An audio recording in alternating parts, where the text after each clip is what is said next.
Capítulo número 4 de la primera carta de Pedro. Vamos a leer, a retomar el versículo número 1 del 4. Dice la palabra: puesto que Cristo padeció por nosotros en la carne, vosotros también armaos del mismo pensamiento, pues quien ha padecido en la carne terminó con el pecado, para no vivir en el tiempo que resta en la carne, conforme a las concupiscencias de los hombres, sino conforme a la voluntad de Dios. Basta ya el tiempo pasado para haber hecho lo que agrada a los gentiles, andando en lascivia, concupiscencia, embriaguez, orgías, disenación y abominaciones e idolátricas.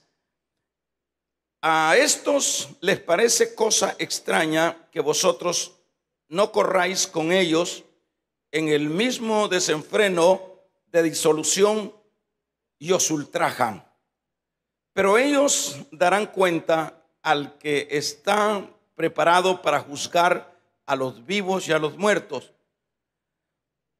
Porque por eso también ha sido predicado el evangelio a los muertos, para que sean juzgados en carne, según hombre, pero vivan en espíritu según Dios. Vamos a dejar hasta ahí y vamos a hacer una oración. Padre amado, te pedimos, hablando de la necesidad de ministrar los aspectos de la gracia. Hablaremos ahora de que el tema de ahora es: cada creyente decide el pecado o el sufrimiento. Cada creyente decide por el pecado o por el sufrimiento. Son dos aspectos. Bien, Pedro les dice a sus destinatarios del padecimiento de Cristo, quien murió en su cuerpo, rompiendo con su muerte con el pecado. Pedro ha expresado bien claro lo que es el asunto del sufrimiento de Cristo, el cual, decíamos, rompió con lo que es, en este caso diríamos, el poder del pecado. O sea que la muerte de Cristo generó eso. Lo voy a leer en otra versión. Dice: por tanto, ya que Cristo sufrió en el cuerpo, asuman también ustedes la misma actitud, porque el que ha sufrido en el cuerpo ha roto con el pecado. Yo creo que esta palabra que les llega a quien se dirige Pedro es una palabra bastante clara, bastante entendible, que la muerte de Cristo, bueno, en su cuerpo rompió con lo que es el asunto del pecado. El pecado no tenía otra medicina. El pecado no podía ser limpio o absuelto sino por medio de la muerte o del padecimiento y la muerte en el cuerpo, de esta manera derrotando el pecado. En este caso, no solo el apóstol expresa que se rompe con el pecado, sino que destruye la muerte también, porque eso es lo que dice Pablo cuando habla a los corintios y hace las frases ¿dónde está muerte tu aguijón y dónde sepulcro tu victoria? Y habla de que en Cristo eso fue abolido, eso fue una victoria. Ahí Pablo en esa ocasión está haciendo ver la victoria de Cristo a través de su muerte, pero que también los destinatarios, Pedro les ha dicho que en ese espíritu, luego de morir, pero en el espíritu proclamó a los espíritus encarcelados su victoria. Esto no trate la manera de aislarlo de su contexto. Esto puede dar como esta enseñanza de que Cristo fue hasta los confines de la tierra a predicar o a proclamar a los espíritus encarcelados. Pudiéramos, y es un hecho que se derivan otras enseñanzas de ello, pero acá estamos centralizados específicamente en el asunto del sufrimiento. Eso es lo que está, ese es el trasfondo de esta escritura que estamos llevando, y sobre todo de toda la carta de Pedro. Por eso es que no queremos salirnos a dar otras explicaciones con respecto a que fue a esos espíritus encarcelados a proclamar la victoria. Pero luego dice Pedro que él resucita y se sentó a la diestra de Dios, donde ya en esa posición ya no es la posición del siervo sufriente. Ya en esa posición es la posición de gloria. Primero dice Pedro acá que está sentado luego de su levantamiento de esta tierra, se sienta a la diestra de Dios, en la gloria de Dios, y a él se le sujetan ángeles, potestades y dominios sobre lo que es todo lo creado.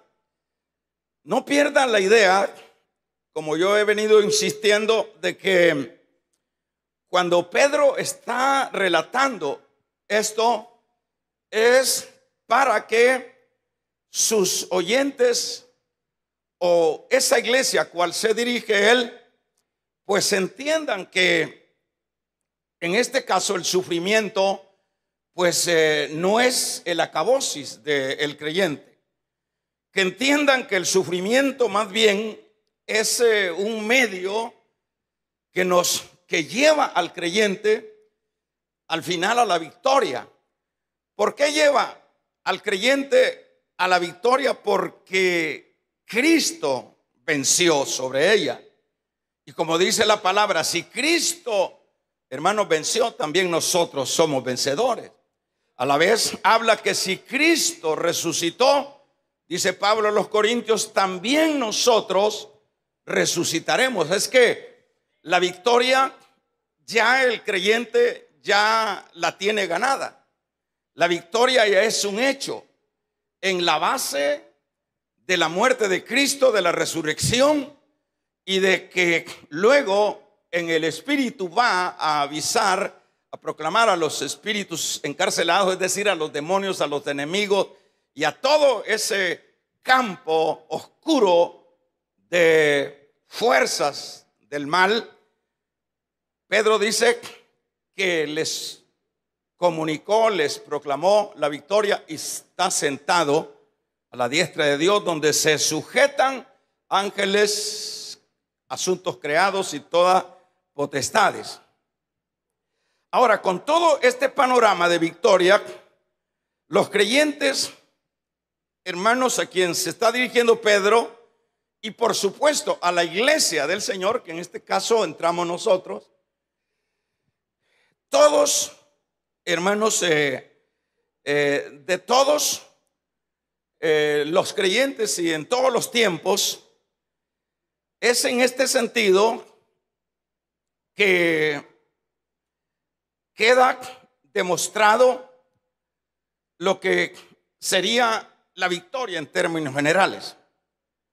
Pero es partiendo de esto que ya está bien claro, que ya no hay que estar como entrando en dudas con respecto a si, bueno, si nos matan, ¿qué? Bueno, si esto no es real, ¿qué? O sea que todas estas cosas siempre aparecen dentro del ámbito de la vida imperfecta de los creyentes. Acuérdese que Juan el Bautista, siendo quien era, entró en duda cuando estaba en el problema. Él mandó a sus discípulos a preguntar si era verdaderamente Cristo el que era Jesús, si era el ungido. Cristo es igual a ungido. El Señor no le dio una respuesta a los discípulos de Juan diciéndole sí, díganle que yo soy, sino que lo que hizo fue hacer obras delante de ellos, porque eso los trasladaría a lo que ya había dicho antiguamente el Señor en las escrituras anteriores, de cuál era lo que identificaría el ministerio del ungido. Entonces siempre las dudas van a aparecer, siempre va a estar ahí, bueno, y si nos matan y si esto no es verdad, y si perdemos de disfrutar la vida y esto al final venimos a darnos cuenta que todo era una narrativa puramente religiosa. Eso es lo que en este caso Pedro está aclarando. En este sentido, entonces, ya comprobado esta verdad, los creyentes, de acuerdo a estos versículos y de acuerdo al tema que decía, cada uno decide, porque esto es importante. Usted debe de saber, voy a detenerme acá un ratito. Usted debe saber que Dios nunca impone. Usted debe saber que el evangelio no es un garrote amenazando, si no lo haces, te cae. El evangelio no es eso. Y es en esa idea que Pedro, en el versículo número 1, luego que ha aclarado esta victoria, entonces el creyente tiene, diríamos, voy a usar la palabra, tiene la decisión de escoger lo que es el pecado, que es sinónimo de los supuestos deleites de este mundo, o tiene la decisión de optar por el sufrimiento. Entonces son dos aspectos que se están mencionando acá. Aquí está mencionando que Cristo murió, pero terminó, o sea, derrotó el pecado. Y entonces Pedro aquí estaría llevando el mensaje a sus oyentes, que cada uno de ellos, de acuerdo a este versículo, entonces está en la disposición de si seguir en los aspectos del mundo o identificarse con el sufrimiento de Cristo.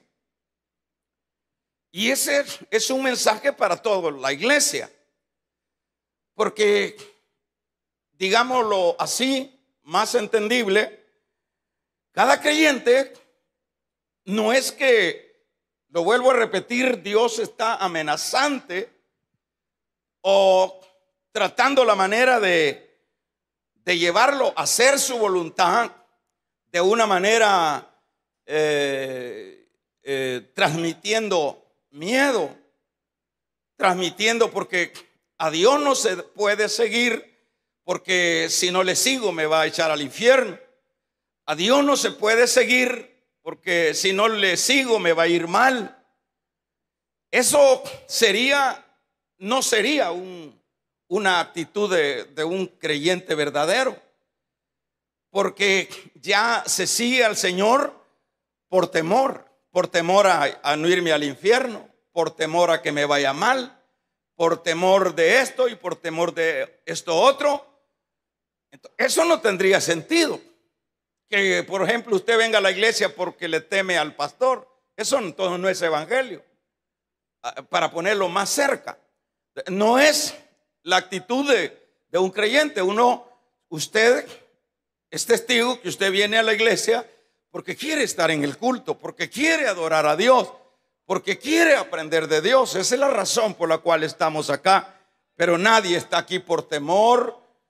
Entonces, eso es lo que debemos de entender, que en el sentido del tema, entonces decide, este creyente decide, dado al contexto del versículo, decide el deleite, que es sinónimo del pecado, como dice acá, decide el pecado o el sufrimiento, porque Dios no lo va a arrinconar para que hagamos lo que a Él le agrada. No es así. Claro que eso depende de el nuevo nacimiento, la nueva naturaleza. Pero veamos, diríamos, afiancémonos en el texto. Por tanto, ya que Cristo sufrió en el cuerpo, como diríamos, mire, ya la cosa está hecha. Diríamos, ya el asunto del pecado ya se resolvió, por decirlo de una manera parafraseada. Ya Cristo sufrió en su cuerpo. Ahora le dice, asuman también ustedes la misma actitud. O sea que cuando se le dice a la iglesia, asuman ustedes también la misma actitud, es decir, no sé cómo lo puede entender usted, pero esta es una decisión de cada uno de asumir la misma actitud. No está diciendo háganlo, sino asuman ustedes. Ustedes deciden si asumir la misma actitud de lo que es el sufrimiento, en la base de que ya el sufrimiento no es una derrota, sino que el sufrimiento más bien es el resultado de la victoria de Cristo. Entonces, acá dice, asuman también ustedes la misma actitud, porque el que ha sufrido en el cuerpo ha roto con el pecado para vivir el resto de la vida terrenal no satisfaciendo las pasiones humanas. En este caso está diciendo Pedro, se lo leo de nuevo, dice, pues que Cristo ha padecido por nosotros en la carne, vosotros también armaos. Es decir, es una motivación, que se armen, que se motiven, que asuman el sufrimiento voluntariamente, diríamos, armados del mismo pensamiento, pues quien ha padecido en la carne terminó con el pecado, para no vivir, dice acá, el tiempo que resta en la carne, conforme a las concupiscencias de los hombres, sino conforme a la voluntad de Dios. Entonces cada creyente, dado que Dios no hizo robot, Dios hizo personas que están, diríamos, compuestas de sentir, de razón y de voluntad. Entonces, cada uno de ellos tiene razón, tiene voluntad. Si su voluntad, sobre todo, lo lleva a asumir la misma actitud de Cristo en la base del sufrimiento, eso lo decide una persona, no lo decide un robot. Eso lo decide un creyente que, dado el panorama que se le presenta en el informe de las Escrituras, él entonces o ella decide bien por el sufrimiento o el pecado, que es sinónimo, decíamos, de esto, lascivia y todo esto que está diciendo el versículo, pues basta ya el tiempo que han desperdiciado haciendo lo que agrada a los incrédulos. Aquí a quien se dirige, y por supuesto a nosotros, nos está diciendo basta ya. O sea que es como un reconvenir. Mire qué lindo es Dios. Es como un reconvenir. Le está diciendo basta ya. Porque en el término autoritario sería, pero aquí hay como un motivar a que deje a un lado las actitudes de la vida pasada. Es voluntario. Aquí está diciendo, pues ya basta con el tiempo que han desperdiciado haciendo lo que agrada a los incrédulos, entregados al desenfreno y a las pasiones y a las borracheras y a las orgías y a las parrandas, dice acá, y a las idolatrías abominables. Aquí está diciendo, bueno, por un lado está dejando claro que esta era la pasada manera de vivir a quien se dirige Pedro, y esta es la pasada manera de cada uno de la iglesia, de los que pertenecemos a la iglesia hoy. Esa era la pasada manera de vivir. Nosotros vivíamos en la posilga y nos sentíamos que éramos los mejores del mundo, que nos sentíamos que éramos el pavo real de todas las pavas, que éramos el gallo de todas las gallinas, que éramos, hermanos, la Coca-Cola última en el desierto. Eso nos sentíamos, pero éramos llaga podrida. Pero éramos, hermanos, estábamos muertos en nuestros delitos y en nuestros pecados. Así que no éramos nada, éramos personas, hermanos, despreciables, éramos personas inútiles. Es la figura de Onésimo. Onésimo lo que significa es inútil. Éramos, como le dijo Pablo a Filemón, ahí te mando el que era inútil, pero ahora en Cristo, ahora es útil. Vamos a regalarle ofrenda de palmas al Dios de la gloria. Ahora es útil. Eso éramos nosotros en el pasado, adúlteros de primera marca. Llevábamos cuenta de cuántas, si es en el caso de los hombres, y no dejamos atrás las mujeres. Las mujeres se han destacado para provocar con sus cuerpos y con sus fantasías al sexo opuesto. Y así éramos. Así que aquí no hay ninguno que haya bajado, hermanos, de Júpiter, o que haya bajado de allá de los estrados del cielo. Ahí estábamos. El que de nosotros no era brujo era homosexual. El que no era homosexual era ladrón. El que no era ladrón, y sucesivamente, era lascivioso, era odioso, éramos personas, hermanos, enfermas, engusanadas, como dice el profeta Isaías. Dice que nosotros éramos llaga podrida, dice, lo dice la Biblia, no lo estoy diciendo yo. Desde la planta de nuestros pies hasta la coronilla, llaga podrida, hinchazón. Vamos a regalarle ofrenda de palmas al Dios de la gloria. Eso éramos. Y ojalá eso cale y hagamos honor al éramos. Porque si seguimos siendo eso, pues usted no ha optado por el sufrimiento, sino que por el mismo supuesto deleite del mundo, ¿verdad? En ese caso, aquí, entonces dice el verso 2, para vivir el resto de la vida terrenal, no satisfaciendo sus pasiones humanas, sino cumpliendo la voluntad de Dios.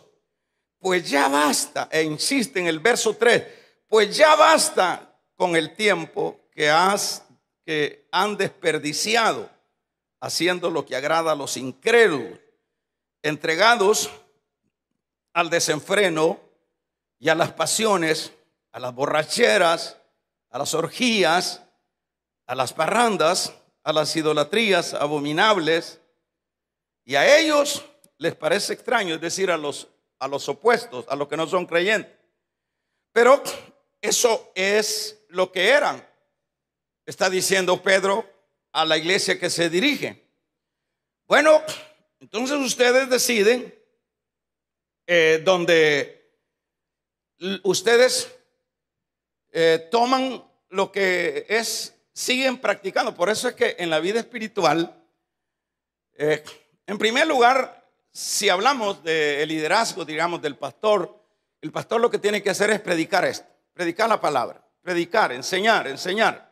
Pero tampoco el pastor va a andar viendo a dónde usted trabaja, viendo cómo se comporta, viendo cómo habla, viendo si está desarrollando justicia. Eso no es el trabajo del pastor. O sea, ese es un asunto muy personal, uno y Dios.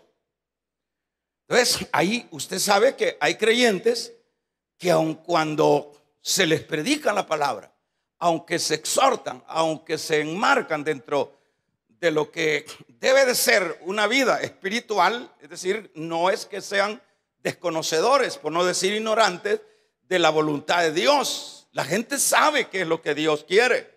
La gente, el creyente no es tonto, por decirlo de esa manera. El creyente tiene el Espíritu de Dios. El creyente tiene la mente de Cristo. Y el que tiene la mente de Cristo no es un tonto.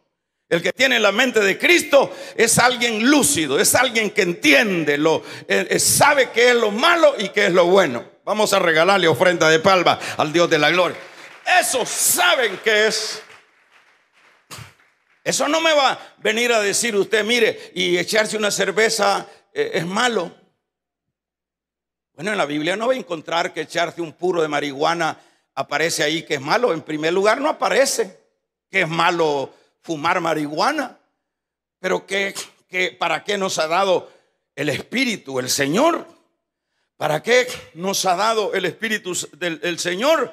Es ahí donde la vida, hermanos, se va complementando, no porque exactamente tiene que estar en la palabra escrito, y si no está en la palabra escrito, entonces yo hago esto y no me va a acusar Dios de pecado. Por eso Dios nos ha dado su Espíritu y nos ha dado, hermanos, el entendimiento, porque dice la Biblia que todo me es lícito, pero no todo me conviene. Entonces, ¿qué es ahí vienen los principios? Ahí la palabra nos va armando a través de los principios. Dice, bueno, si no aparece que fumar marihuana es malo, el principio dentro del trasfondo de la palabra me dice que es nocivo para mi salud, que es nocivo para mi cuerpo. Entonces, no necesariamente tiene que estar todo lo que nosotros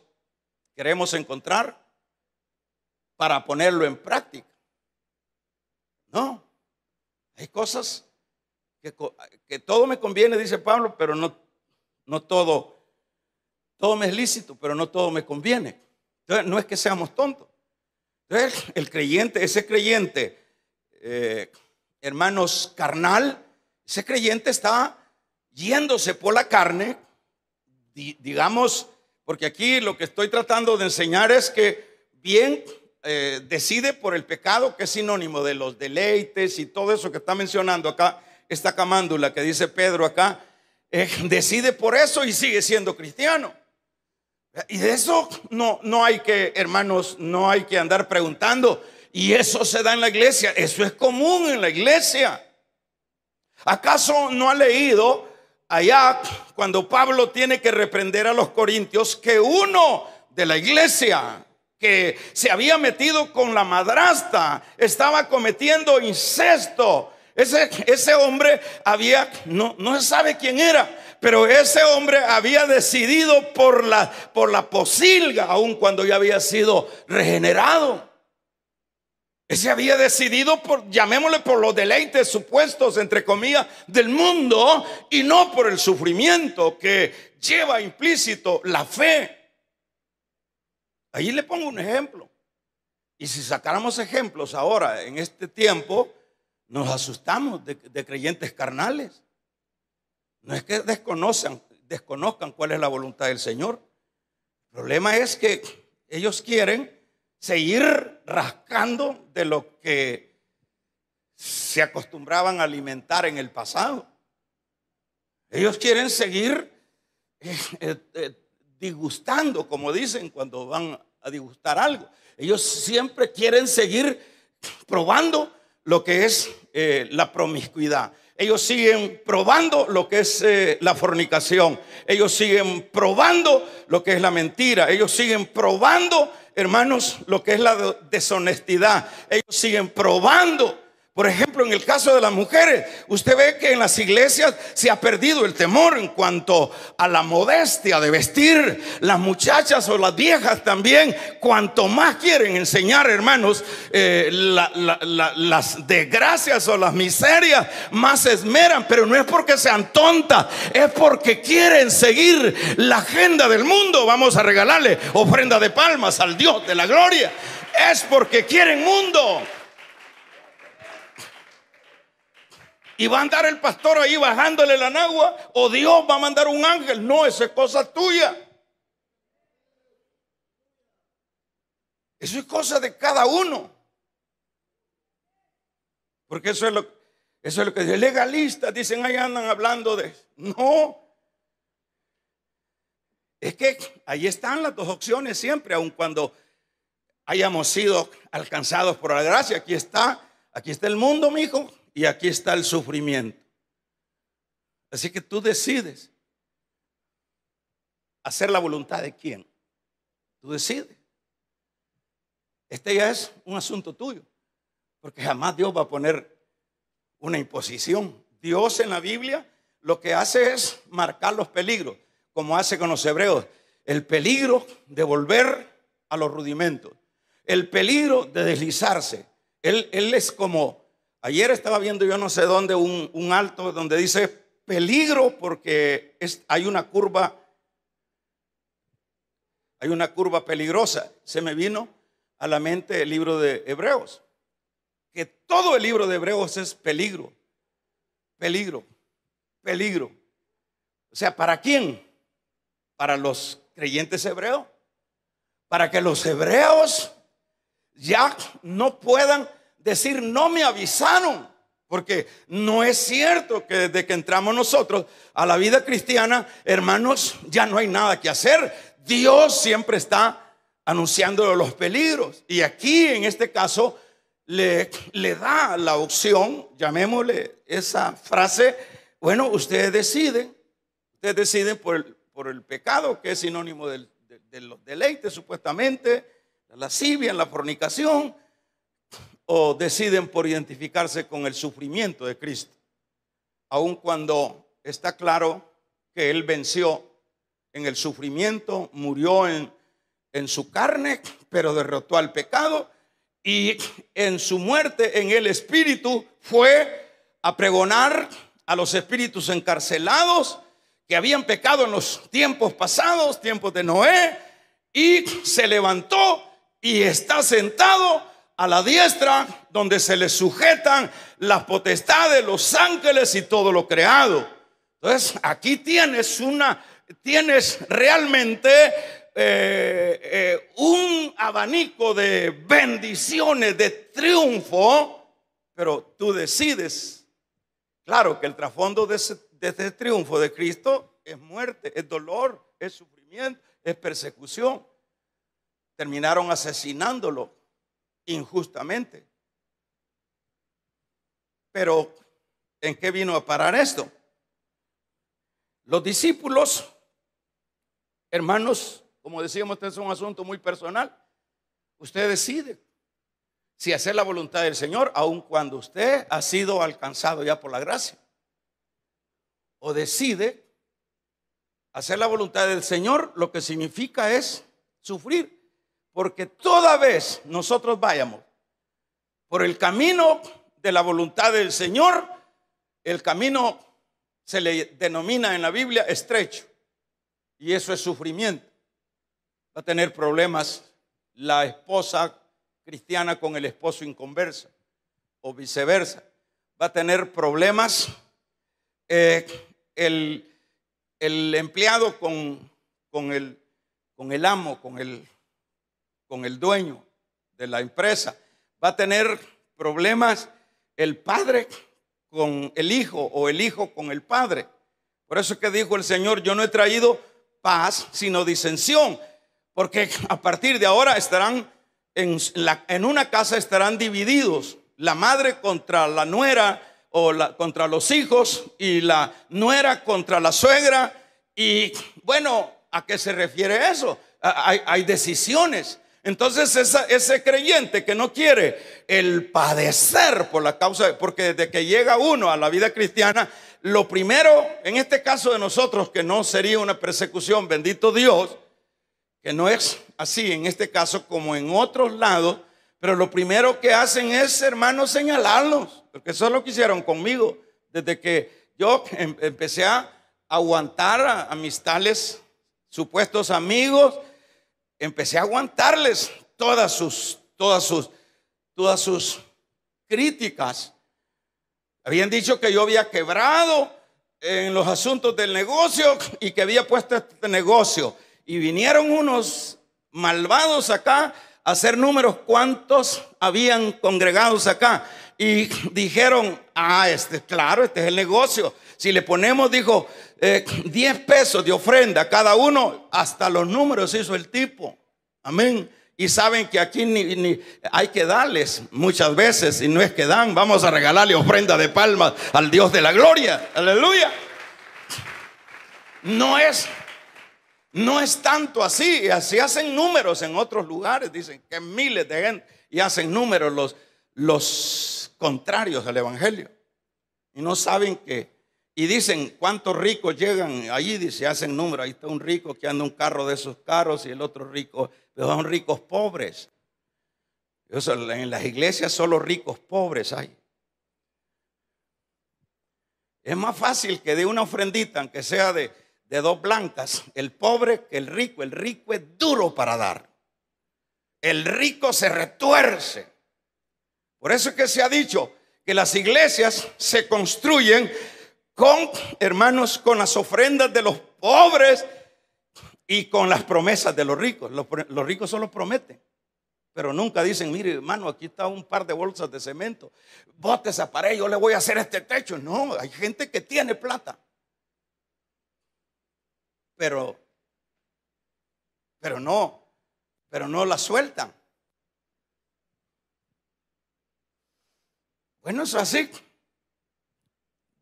De un amén los que se me durmieron. De un amén los que están despiertos. Entonces, hay una decisión muy personal.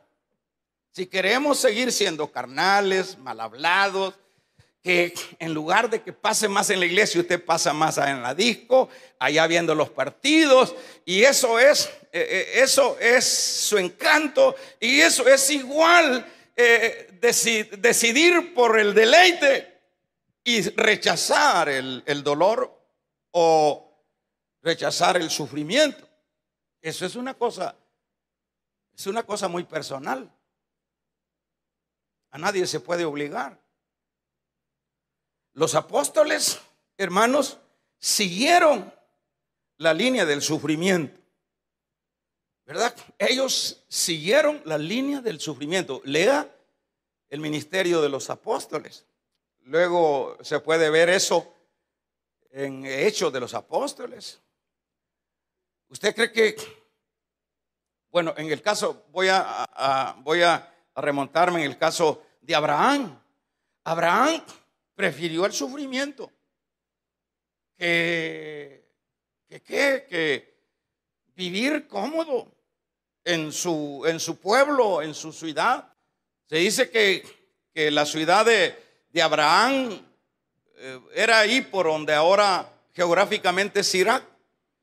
Por ahí, a las orillas del río Nilo, por ahí, del Éufrates, por ahí era lo que era la zona de Abraham. Y sin el probable, Abraham no era un patarrajada, de alguna manera era un hombre que ya traía el asunto de las mercadías, de ser mercader. Y un mercader no es un tonto. Un mercader es vivo, se olfatea donde está el oro y ahí lo saca. Y esos eran los patriarcas en el caso de Abraham. Pero Abraham decidió por el sufrimiento. Amén, amén. Decidió por el sufrimiento. Y dejó todo, cuántas propiedades y cuánto prestigio tendría él en su ciudad, hermano. Tenía sin duda, era un don Julano, pero obedeció. ¿Y qué es lo que hizo? Dejar su lugar. Desde el momento que uno deja su lugar por la fe, ya empezó a sufrir, ya empezó porque va en sentido contrario. Y eso fue lo que hizo Abraham, a tal grado que fue un hombre que fue nómada, digamos. Él anduvo en el desierto. Él dice que ellos veían por la fe la ciudad no hecha de manos, sino hecha por la mano de Dios en esa eternidad. Ellos no construyeron casa, ellos vivieron como extranjeros, ellos vivieron en tiendas. No ha de ser fácil, hermano, andar de lugar en lugar. Llámele sufrimiento por la causa de Cristo. Y usted me dirá, pero Abraham sabía de Cristo. Este es el que más habla de Cristo, si usted lee la Biblia. Moisés se pudo haber tildado de tonto si era el prospecto para que se diera el momento para gobernar todo el imperio de aquel entonces. Pero dice el escritor de los Hebreos que dice por la fe renunció a ser hijo de la hija del faraón. Y por la fe, dice, aceptó el vituperio de Cristo. Moisés sabía más de Cristo que nosotros, hermano. Vamos a regalarle ofrenda de palmas al Dios de la gloria. ¿Y qué fue lo que tuvo que enfrentar Moisés? A Moisés no le esperaron carroza. A Moisés no lo metió el Señor en una cápsula que no le diera catarro. A Moisés le tocó lidiar con ese pueblo rebelde. Ese pueblo no solo una vez lo quiso linchar. Ese pueblo, hermanos, era murmurador. Ese pueblo no lo saciaba ni se conformaba con nada. Pero ahí estaba. ¿Qué es lo que hacía Moisés? Caía de rodillas. Hermanos, y en una ocasión, mire lo que es el sufrir por la obra. Pero alguien le había dicho, pero sos un tonto y no estabas allá, pues ¿para qué te metiste acá? Él decidió, no fue que el Señor lo obligó. ¿Sí? ¿Se entiende, verdad? No fue que el Señor lo obligó. Él, por la fe, dijo, esto se va a acabar. Y así sucedió. Vaya a ver ahorita a Egipto. Se dicen que es un país empobrecido, que apenas vive por el turismo. Se acabaron toda esa gloria. ¿Qué tal si Moisés se queda ahí en el deleite del pecado? ¿Ah? El que tenga oídos, oiga. ¿Está oyendo, hermano Nelson? Este es mi apoyo ahora, hermano Nelson. Él se hubiera quedado tranquilo. Mire cuántos sopladoras chicas de Egipto tendría para que lo soplaran con abanico, que le hicieran el pedicure, el manicure, que lo sacaran de los jacuzzi, hermanos, y que lo ovacionaran, que le dijeran: viva Moisés, el próximo faraón. Él dijo, renunció a ser de esa casta para identificarse con el pueblo del Señor, viendo por la fe el vituperio de Cristo. Oh, gloria a Dios.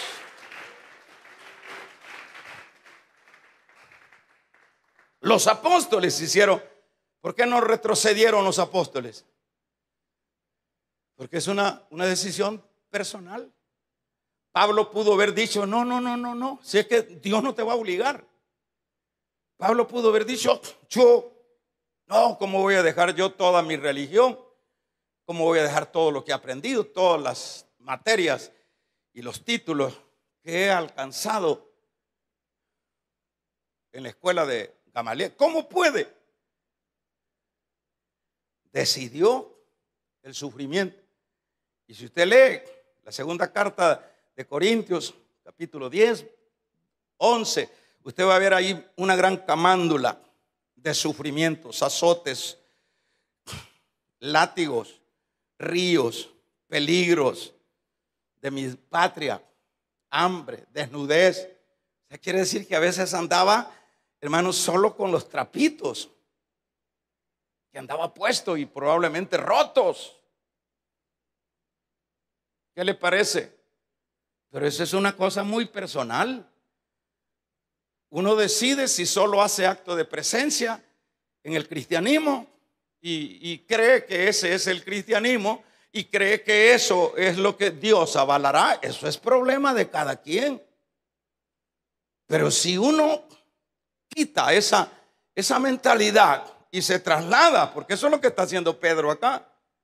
La gente hoy llora porque le queda largo la iglesia, por las trabazones. Uy, las trabazones. Hay un montón de nenas que no quieren nada, pues qué bueno esas trabazones, pero y que no pudo llegar al culto, pero siéntese satisfecho que por lo menos dejó la televisión, dejó el Facebook y se vino a aventurar en la trabazón. Usted trajo una idea de venir al culto y eso vale delante del Señor. Vamos a regalarle ofrenda de palmas al Dios de la gloria.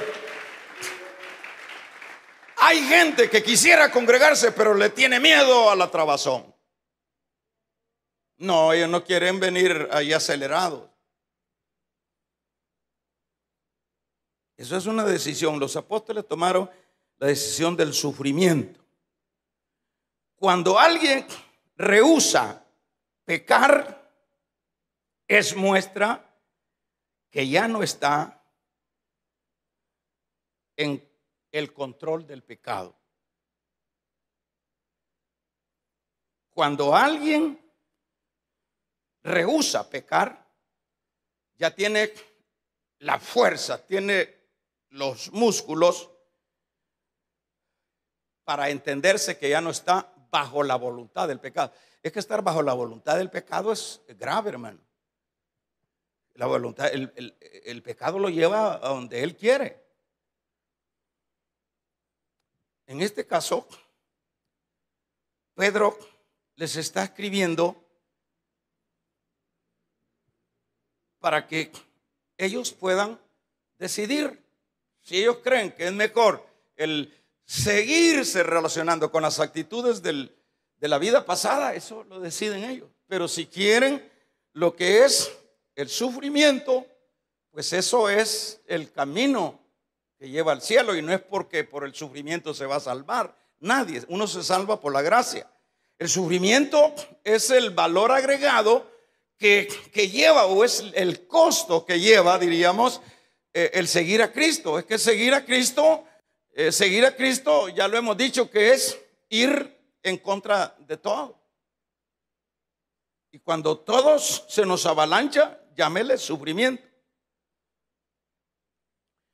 Pues siempre uno tiene que venir a hacer una evaluación. Bueno, yo soy nueva criatura. Ahí ya Dios invirtió por mí. Entonces, yo tengo que Y es cierto, hermano, ¿qué es?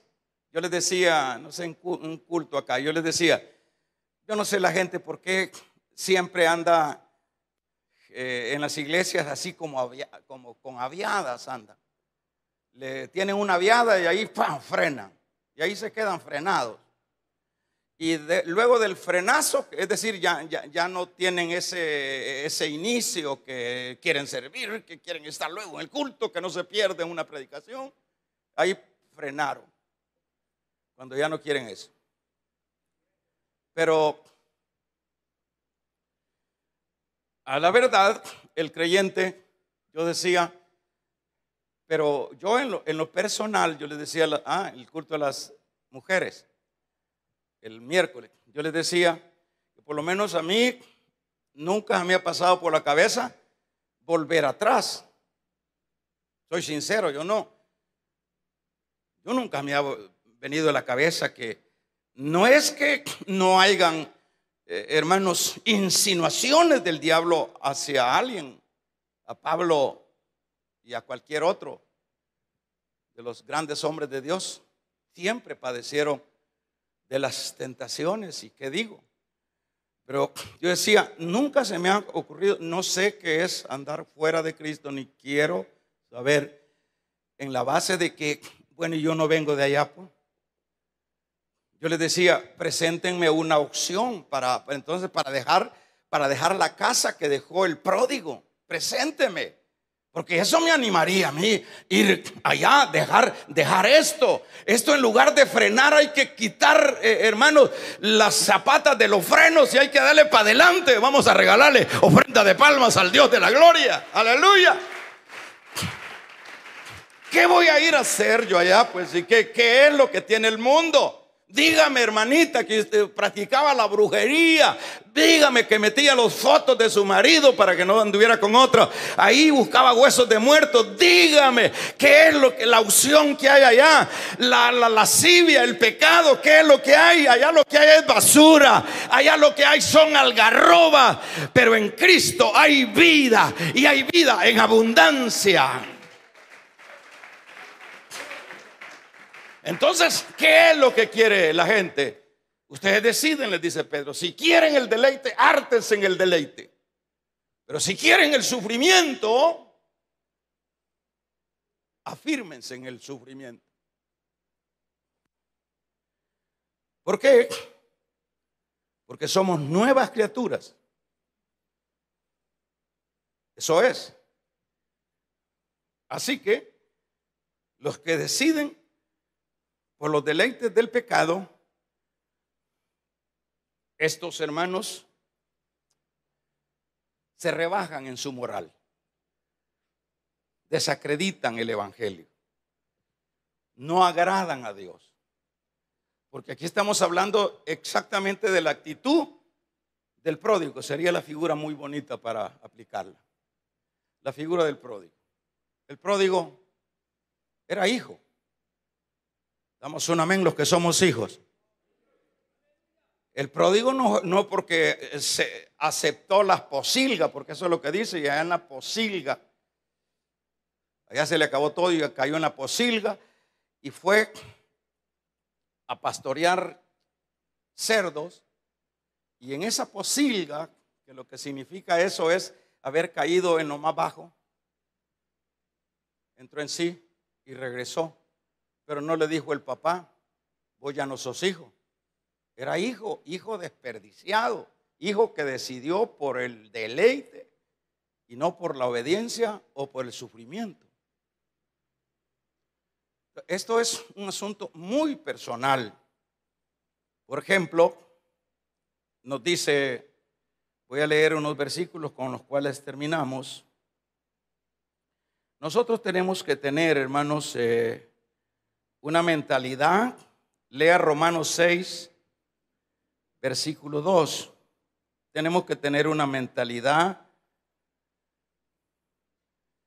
de creyentes, un corazón de creyentes. En este versículo 2 del 6 está diciendo: de ninguna manera nosotros que hemos muerto al pecado ¿cómo podemos seguir viviendo en Él? Váyase al mismo capítulo, solo que en el 8 nos dice el versículo número 6. Imagínense, nos está diciendo: la mentalidad pecaminosa es muerte, mientras que la mentalidad que proviene del Espíritu es vida y paz. Cuando el creyente, su mentalidad la va llenando de mundo, el creyente debe saber que eso es sinónimo de muerte. Ahora usted me va a decir, entonces ahí pierde la salvación. No, yo por eso le puse el ejemplo del pródigo. El pródigo no perdió no perdió de ser hijo. ¿Se entiende, verdad? En el caso, por ejemplo, dice el capítulo 5, verso 29 de Mateo, rapidito, en este 5 y el verso 29, dice, hermanos, por tanto, si tu ojo derecho te hace pecar, sácalo y tíralo. Más te vale perder solo parte de tu cuerpo y no que todo sea arrojado al infierno.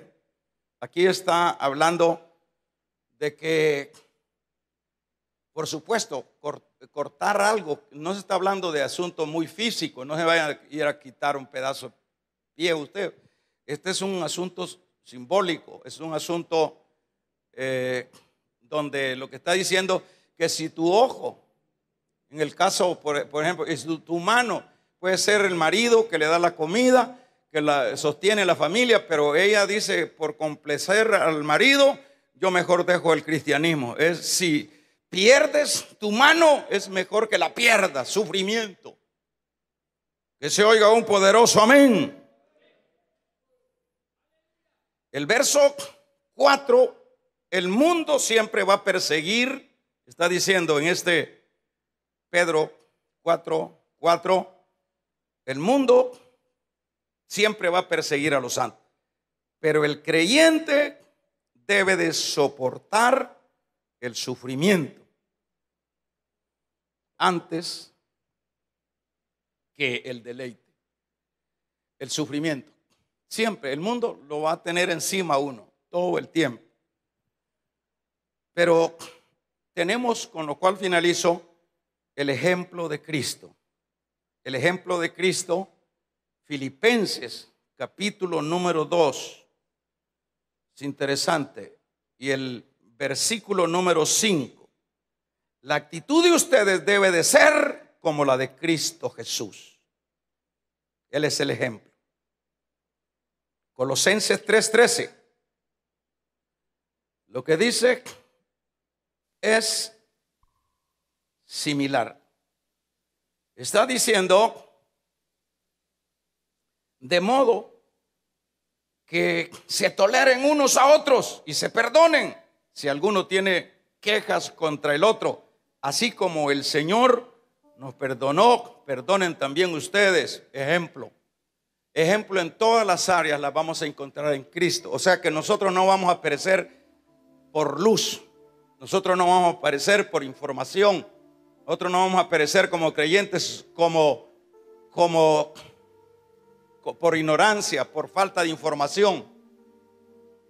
Tenemos el ejemplo máximo, el ejemplo que dice, él siendo Dios, dice Filipenses, no estimó ser igual a Dios, sino que se humilló hasta lo sumo. Ejemplo. Y en calidad de hombre y como siervo fue obediente a la muerte, no abrió su boca. Pero vea, ahí cierro con el ejemplo de Cristo, pero dice, pero Dios le dio un nombre que es sobre todo nombre. Es decir, hasta en Cristo podemos ver nosotros que el Padre no le regaló nada. La exaltación que dice Filipenses 2 en adelante recibió Cristo, se la ganó en el sufrimiento. ¿Se entiende, verdad? Dice, pero Dios le dio un nombre que es sobre todo nombre, para que en el nombre de Jesucristo se doble toda rodilla de los que están en el cielo, en la tierra y debajo de la tierra, y que todos confiesen que Jesús es el Señor.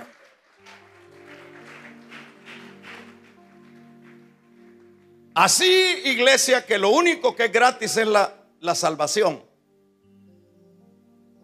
pero las glorias y los premios hay que ganárselos en el sufrimiento.